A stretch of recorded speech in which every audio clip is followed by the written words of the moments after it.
and the jet progression continues.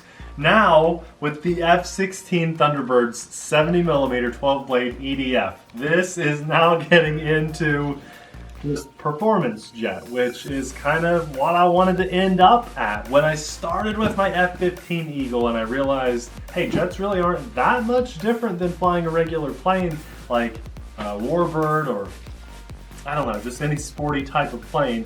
It really felt good getting that first F-15 flight under my belt. Now I've progressed through about 4 different jets now, this being my 5th, and for the price it's not that bad. 6S compatible and just a super performing jet from what I've seen online, and I cannot wait to get behind the sticks. But first, we need to get it out of the box, put it together, and that's what we're going to do in this video. Whew, that is nice, and it's surprisingly beefy. Like, this is heavier than my other fuselage, the other 70mm jet that I just did, the Viper. Check out the retracts, how they tuck up in there. Oh, that's so awesome. Ooh, I cannot wait to fly this. Now, quick little tip here. See, this is kind of part of the benefit of watching our video. Some of you may have missed this. This is the wing tube, and it was actually in the bottom part of the box.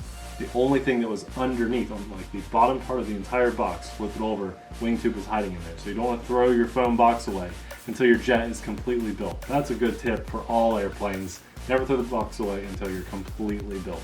This was exciting. Abby and I were talking about this while we were getting it out of the box. All these stars. I said, Abby, those are probably the stars for how many enemy jets you've shot down. I think what I'm going to do, and I may be wrong about that, but what I'm going to do is slap a star on there for every successful landing I have, right? So fingers crossed, maybe we'll use up all those stars. I don't know. I like that they let you customize the jet. That's pretty fun. So we're going to go through this step by step quickly for you guys and show you how easy this is to put together, and just look at how beautiful it is when it's all complete. This is going to be awesome. Our first step is to mount the sub fins on the bottom of the jet. So we're going to actually flip it over upside down, and you can use your own preferred method of gluing. I have my own method that tends to work, but it's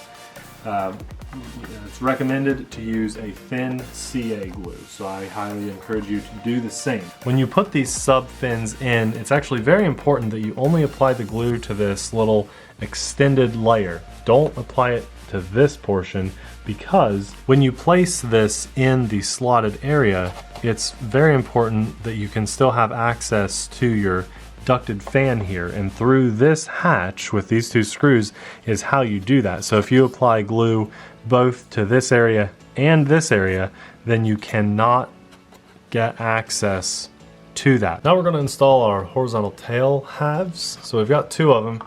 They really only fit in. I highly recommend you guys do a dry fit first, just because you never know.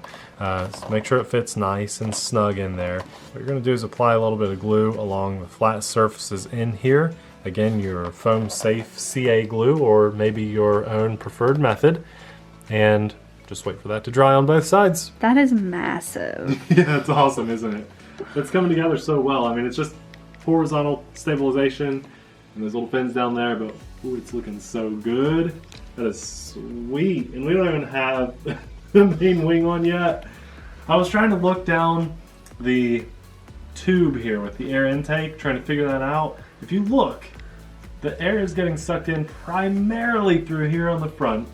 It comes up, and it's actually going up over the landing gear. The fuselage here, the landing gear section, the retracts, they're like sealed off, okay? So the air doesn't seep out of there. You have to. And so it's actually going kind of like up and around that landing gear sealed off section. That's amazing. And you've got these fins back here to pull in a little bit more air. Wow, this thing is going to be so much fun to fly. We got to go to the next step though. We're going to install the vertical tail mount. Another little pro tip, another benefit of watching the video, at least if you're going to buy this. It says this in the instructions, but just in case you're like doing this without the instructions, you guys are going to need to go ahead and bind up your receiver with your radio before moving forward to the next step. We're actually going to plug this in, but we want to make sure it's functioning properly, because what's going to happen is we're going to plug this in, glue this in place, and we don't want that to be opposite, reverse or something. So we need to go ahead and do that. And I've already got this bound up, or at least just about.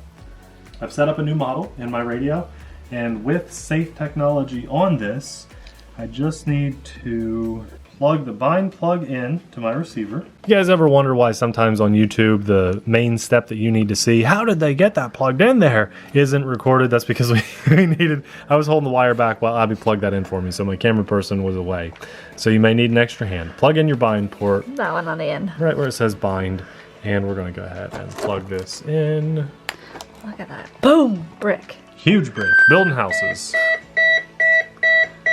6 beeps for a 6S battery. That light stays flashing, and if we want safe on, which I do, we're going to go ahead and pull our bind plug out, step a few feet away.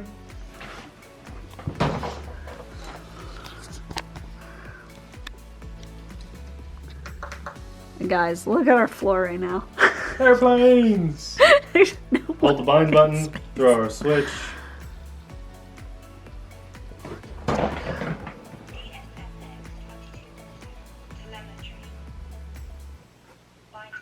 Release the bind button. You're good. Solid orange light. Now, you could have plugged this in first or last, it doesn't matter. Might as well check and see if our elevator's working. Oh yeah, they're not plugged in, so of course they're not. But let's go ahead and plug in the vertical stabilizer. The point of all this is to make sure our rudder is working properly. Right is right, left is left.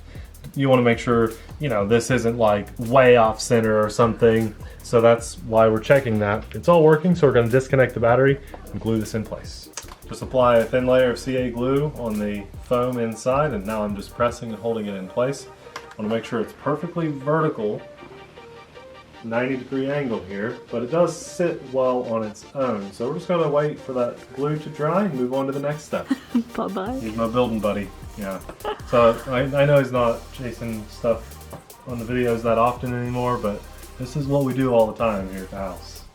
He helps us build and unbox and clean up, and he's good motivation. Good job, buddy. Well, the next step is to install the main wing. Very, very easy. I like steps with no glue. What do you say, buddy? Saying hi to everyone? Because I missed everybody. Alright, this is the wing tube, and it's going to go right in through the plane. Nice and easy. Look at that, he's helping me. Look at that, one Paul pushing that through. That was easy, huh, buddy? Then each half is held on with 2 screws that are included. It comes with 4 of these little screws, and 2 hold the wing on. So if for some reason you drive like a little, I don't know, Honda Fit or something, and this won't fit in your car, you should consider getting a bigger car, even though I like that car. I knew you were getting ready to say something. Yeah, if you're playing, if you got Hold on. Nathan wanted the Honda Fit over our CRV, and I said, Nathan, no plane will fit in that Honda Fit. You were going to say something. And now we can barely fit 2 or 3 planes with wings off in our CRV, and he's like, we need a bigger car. We do now. We need a trailer. Yes. As I was saying though, for some reason you got to take these wings off to put it in your car. You must be like riding a motorcycle to fly. I mean, this is, oh, that'd be cool. You could put these wings in the saddlebag and then strap the rocket to your back. Oh my gosh. That's what this looks like, doesn't it? It looks like a rocket. I mean, this is a U.S. Air Force jet. It's crazy. They fly these for demonstrations at air shows and stuff. So before you attach the wings, there are 2 little servos on each side, just for the aileron that you have to connect. And the wire is just tucked away right there, nice for you. So just make sure when you're plugging these in that you get the colors and orientation plugged in properly. You want orange to orange, brown to brown, and then just slide the wing on and make sure you tuck those wires in as you go. The 2 screws are going to hold this wing in place. Just getting these snug down. Remember, you don't want to over tighten these. These are really, I mean, they're going into housings, but they're ultimately in foam. So you don't want to crank them down like you're building the foundation of a house or something. Just nice and snug. And if you really want to be safe, put a little dab of blue Loctite, because that is metal going into metal. Next up is the nose cone. This is the hardest step. Hang on, I want to make sure I said that right. Nose cone. Yeah. Okay. What? Said what right? Nose cone. I didn't know if they called it a nose cone. That was just funny with it. Hold on, let me trace on this side. You know what? We do cars and trucks and drones and boats and jets and 3D planes and everything, and sometimes I get things wrong. This is a nose cone, and I said nose cone in another video, and everybody was like, "That's a spinner, Nate, don't you know anything?" Everybody was really nice, but it's hard to remember everything, so yes, sometimes I do say, hold on, Abby, let's check and make sure I said that right and don't sound like an idiot. So, install the nose cone. It's held on there with a magnet. That feels pretty good and secure. Last but not least are the optional rockets that go on the wing tips. Now this is very key. You have to make sure you get the left rocket on the left side and the right rocket on the right side. I'm probably doing it wrong. These actually have... Your rockets are upside down. Yeah, they're upside down. They have little keys that fit into place. There's little, you can show them that side there, Abby. And you just slide it in place and then, let's see, I think they go back. Yep, just lock into place. So they don't glue on like the little F-16 Falcon that I have. You have these as just options. Don't stab yourself. Yeah, that's pointy. That would really hurt. Actually, that's just like rubber. I feel like that could still impale you if this went fast. Well, you know what? I'd say this would really hurt if it got you. That's nice that those are optional because some people aren't going to like that. But I'm looking at the box. I think I like it. Yeah, I like it. Go with the middle hole there. I don't know on the servo horn. I don't know what it should be on, but that's what I'm going with. And then these are nice. They're just ball joints. It just pops in place. So that's really handy. It's not like this is hard to do. I do like using the instruction manual to know what it recommends for the hole on there. So if you have this and you have flown it, or if you can find that info for me, ouch, oh that hurt. Let me know if it's the inner hole, mid, or outer. Yeah, there you go. It's installed. Let's power it on.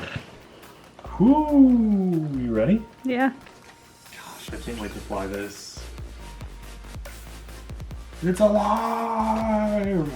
Even though we already had it alive briefly. So when you power on, really should kind of hold it up just in case the landing gear wants to come down for the first time. I don't think we're having to worry about that. So Abby, would you like to do the honors? I don't think I can do this one while holding. Oh yes, you can. Right.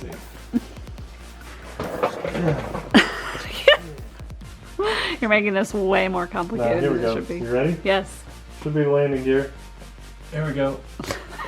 Ah! Ooh. This is such a weird shot. Whoa. Look, they twist. Oh! It's so weird. It is like 1 or 2 in the morning, guys, so. Yeah, so if you couldn't tell with my same shirt that I have on, we actually built this jet with the, yeah, it's over there, right? Yeah. Tons of other, just craziness down here. This is like the most RCs we've had out and about ever. But oh my gosh, look at this. That is so cool. And we haven't even checked everything else. I hope all the other control surfaces are working. Let's do ailerons. Nice. Elevator. Is your elevator straight? Like, is it level? Yeah, no, it looks really good. Good. Rudder and steering. Everything is going the right way. Wow, this looks good. Quick little power test. And notice the elevator twitches with that. That's because we have SAFE Select on. Ooh. Oh man, that is just like a quarter throttle. This is gonna be so much fun. Oh, I can't wait. Hold do on. the throttle again, Nathan. Okay. Oh yeah, that's a necessary piece to the build. Now the build is complete. Oh my god. Now give it some Look juice. at this. That is a massive. Woo! That is like half throttle. You're gonna wake the baby up. There's a baby sleeping. This is amazing. Wow. Oh, it's gonna be fun. This is the most impressive jet now in the fleet, and it is turning into a fleet. F-15, F-16. What was that other off-brand thing we did? Marlin. Marlin. That was fun. That was actually fun. Viper. Viper. F-16. Thunderbirds. I'm really hoping, fingers crossed, that we can add all of these stars. Is that what we're gonna do? We're gonna add them as you have successful landings? One successful flight, boom. Where are the numbers gonna go? What number are you gonna use? Right. Lucky number 7. There. I'm going to need as much luck as I can get. 7? And I think for its maiden, because this is so beautiful, it's going to get a power patch right there on the rear of the turbine. Oh my gosh. Oh my gosh, this is amazing. Okay, well, this went together pretty easy. Actually, a little bit easier than I was expecting. A little bit of glue on the rear, and I love that the main wing is held on with just 4 main screws. You can take that apart if you need to, but that should fit in like all little cars. Just lay down the back seat, and it should fit no problem. That landing gear is the sweetest landing gear I've ever had on a plane. How it pivots when it goes up in, and then twists to come back out. I've never had a, well, I do have a jet that has retracts, but not like this. This is just awesome. Oh, I'm so happy. I'm loving the RC hobby. This is like the cream of the crop, a very impressive jet. And surprisingly, for what you're getting here, it's not as expensive as you might think. I mean, electric and foam have come a long way, and a lot of people at our club are seeing that. Today was a prime example. Abby and I were there flying, and multiple members were there that used to have gas and glow. Nobody has gas and glow anymore. They're all flying electric because they'd rather fly than fiddle fart. You just offended a lot of people. I like fiddle farting. Just most of the time I'd rather fly. Guys, this will be linked in the description box below. The main thing is, get a good battery. This is a 6S pack. We should get like a 3 or 4 minute flight on this. You're gonna want to pick up the right battery, okay? CG on something like this, even though you've got smart flight stabilization on board, the CG, center of gravity on your RC planes, is way more important than something like an RC truck. A truck, you can put a 500 milliamp to a 5,000 milliamp battery in there, but a plane or a jet needs that perfect CG and a good discharge rating too. Guys, we'll have the battery, the jet, the transmitter setup that I'm using, all linked in the description box below. Thanks a lot for watching. We'll see you in the next video. Bye!